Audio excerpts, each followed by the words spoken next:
انسان کے جسم میں کمانڈ اینڈ کنٹرول کے دو سسٹم ہیں۔ کل جو بات کی ہے اس کا مطلب قطعاً یہ نہیں تھا کہ جو دماغ ہے وہ بالکل احکامات نہیں دیتا، دل سے جو جذبہ اٹھتا ہے دماغ تک جاتا ہے اور دماغ اس کے مطابق ریئیکٹ کرتا ہے۔ یہ ہاتھ کا ہلنا، ہاتھوں کا اٹھانا، اوپر نیچے کرنا، یہ سارے کا سارا برین سے ہے۔ Command and control authority brain بھی ہے، لیکن جذبات اور خیالات دل سے اٹھتے۔ دل کی بیماریوں میں سے ایک بہت بڑی بیماری جس کی مجھے اور آپ کو سمجھ آ جائے تو یقین مانیے ہم کسی نہ کسی حد تک شیطان کو شکست دینے میں کامیاب ہو سکتے۔ وہ بیماری کیا ہے؟ وسوسہ۔ یہ بیماری اتنی اہم ہے، اگر مجھے اور آپ کو یہ بات سمجھ آ جائے کہ شیطان کا وسوسہ کون سا ہے، اور جس کو آپ ضمیر کہتے ہیں، ضمیر آپ کہتے ہیں نا ضمیر جاگ گیا، اچھی بات آ رہی ہے، یعنی ملک فرشتوں کی طرف سے جو انسان کے اندر الہامات آ رہے ہیں، گڈ تھاٹ کون سا ہے، بیڈ تھاٹ کون سا ہے۔ اس کو اگر حدیث کی روشنی میں دیکھا جائے تو حدیث کیا، ان لمۃ من الملک، ایک خیال ہر وقت لمۃ من الملک و لمۃ من الشیطان، ہر لمحے کے اندر یہ سانس اندر جا رہا ہے، یہ سانس باہر آ رہا ہے۔ اس ایک سانس کے اندر جاتے ہوئے، ایک سانس کے باہر آتے ہوئے، ہر لمحے کے اندر دو خیالات آپ کے دل میں ڈالے جا رہے ہیں، ایک شیطان کی طرف سے اور ایک فرشتے کی طرف سے۔ اب آپ نے یہ سمجھنا ہے کہ فرشتے کی طرف سے جو الہام ہو رہا ہے، فرشتے کے تھاٹ کو الہام کہتے ہیں اور شیطانی تھاٹ کو وسوسہ کہتے ہیں۔ اگر آپ ان دونوں میں فرق کرنے میں کامیاب ہو گئے، سمجھیں آپ شیطان کو آدھی شکست دینے میں کامیاب ہو گئے۔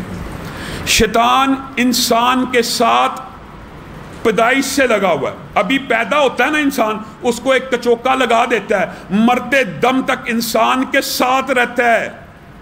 امام احمد ابن حنبل موت کے عالم میں ہیں، آخری لمحات ہیں، ارد گرد ساتھی بیٹھے ہوئے ہیں، وہ امام احمد ابن حنبل کو کس چیز کی نصیحت کر رہے ہیں؟ کہیے لا الہ الا اللہ۔ وہ اس الگ دنیا میں بیٹھے ہیں، امام احمد ابن حنبل کے منہ سے الفاظ کیا نکل رہے ہیں؟ لا بعد، لا بعد۔ وہ حیران ہو رہے ہیں، اتنا بڑا محدث ہے، اتنا بڑا حدیث کا امام ہے، ہم اس کو کہتے ہیں کلمہ پڑھ، یہ کہتا ہے لا بعد، لا بعد، ابھی نہیں، ابھی نہیں۔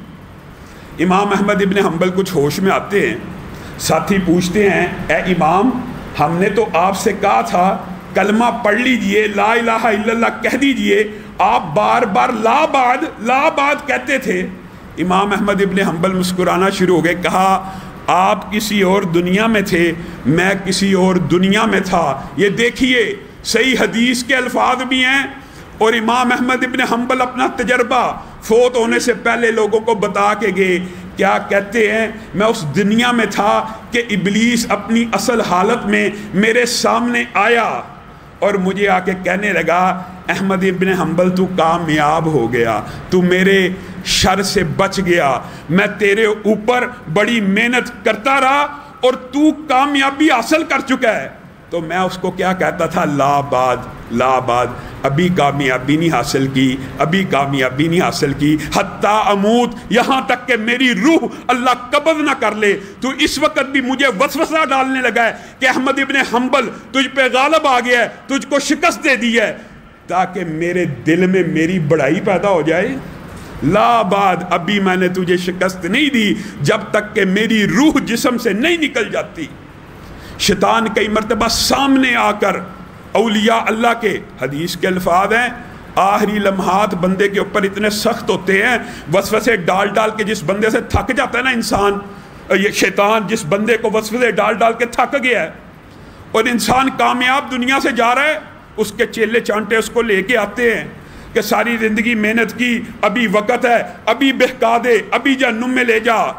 اس وقت شیطان ابلیس آخری وار چلتا ہے، حدیث سے یہ بات ثابت ہے، کبھی والد کی شکل میں، کبھی والدہ کی شکل میں، کبھی دادا دادی، جو اس کی فیملی کا نیک بندہ ہوتا ہے، یا بعض روایات سے پتہ لگتا ہے انبیاء سابقہ انبیاء، سابقہ نبی کریم صلی اللہ علیہ وسلم نہیں، ان کی امتوں کے روحانی بزرگ کے طور پہ آتا ہے اور آ کے کیا کہتا ہے بندے کو؟ اگر بندہ مسلمان ہے، والد کی شکل میں، والدہ کی شکل میں مفہوم بیان کر رہا ہوں، کسی پرانی نبی کی امت کے بزرگ کی شکل میں آ کے کیا کہتا ہے؟ یہ تجھے جو تکلیفیں آ رہی ہیں نا، تجھے جو پریشانیاں آ رہی ہیں، یہ اس لیے آ رہی ہیں کہ تو امت محمدیہ کا بندہ ہے، تو نے کلمہ پڑھا ہے، ابھی عیسائی ہو جا، تیری ساری مشکلات دور ہو جائیں گی۔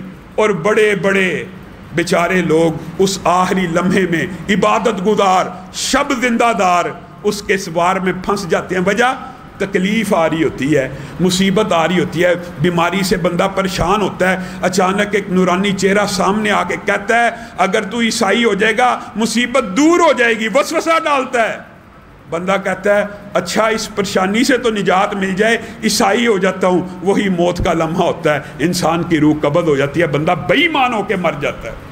یعنی پیدا ہوتے ہی ایک کچوکا تو لگاتا ہے، آخری دم تک آپ کو اور مجھے گمراہ کرنے کی کوشش کرتا رہتا ہے وسوسوں کے ذریعے۔ فَوَسْوَسَ لَهُمَا۔ میرے بھائیو، ایک واقعہ قرآن پاک کا مجھے آپ کو سمجھ آ جائے نا، یقین مانیے وسوسے کی ساری حقیقت کھل جائے۔ شیطان نے وسوسہ ڈالا، قرآن کہہ رہا ہے کن کو؟ تمہارے باپ آدم کو اور ہماری ماں اماں حوا کو۔ کس طرح؟ وَقَاسَمَهُمَا انی لکما لمن الناصحین۔ کتنی عجیب بات ہے، اللہ تعالیٰ نے کتنا خوبصورت منظر پیش کر دیا ہے۔ آج آپ نے گرد و نواح میں اگر اس کلمے کو سوچنا ہو، آدم کے پاس اور حوا کے پاس جا کے کیا کہتا ہے؟ وَقَاسَمَهُمَا، قسمیں کھانے لگا، اللہ کی قسم، اللہ کی قسم آدم انی لکما لمن الناصحین، میں تیرے ساتھ بڑا مخلص ہوں۔ وسوسہ ڈالنے کا طریقہ دیکھیے، وسوسہ تو ڈالا، لیکن ڈالا کیسے؟ قسمیں کھا کے۔ کس کی؟ اللہ کی۔ میں اللہ کی قسم کھا کے کہتا ہوں میں تیرے ساتھ مخلص ہوں۔ امی حوا کے پاس گیا، امی جان کو کہا حوا میں آپ کے ساتھ مخلص ہوں۔ کیا خلوص ہے آپ کا؟ آپ جنت میں ہیں، اللہ تعالیٰ نے کیا آپ کو کسی نعمت سے روکا ہے؟ نہیں روکا۔ کسی پھل سے روکا ہے؟ نہیں روکا۔ پھر آپ یہ بتائیے، یہ وسوسہ ہوتا ہے۔ وسوسہ یہ ہے شکوک پیدا کرنا، شبہات پیدا کرنا، خیالات۔ یہ جتنے فلاسفر، ایتھیسٹ، یہ سارے کے سارے جب انسان کی دماغ کے اندر وسوسہ پیدا کرنے چاہتے ہیں یہی کلیہ استعمال کرتے ہیں۔ ہر نعمت کو کھانے کی اجازت دی، اس درخت کو کھانے کی اجازت کیوں نہ دی؟ بس وسوسہ ڈالنا تھا، اور قسم کھائی میں آپ کے ساتھ مخلص ہوں۔ پہلے یہ وسوسہ ڈال دیا، سوال پیدا کر دیا کہ اس کو کھانے کی اجازت کیوں نہیں دی، پھر جواب بھی خود سکھا دیا، جواب بھی خود سکھا دیا۔ کیا کہا؟ اس لیے نہیں دی کہ کہیں تم ہمیشہ جنتی نہ ہو جاؤ، کہیں تم فرشتے نہ بن جاؤ،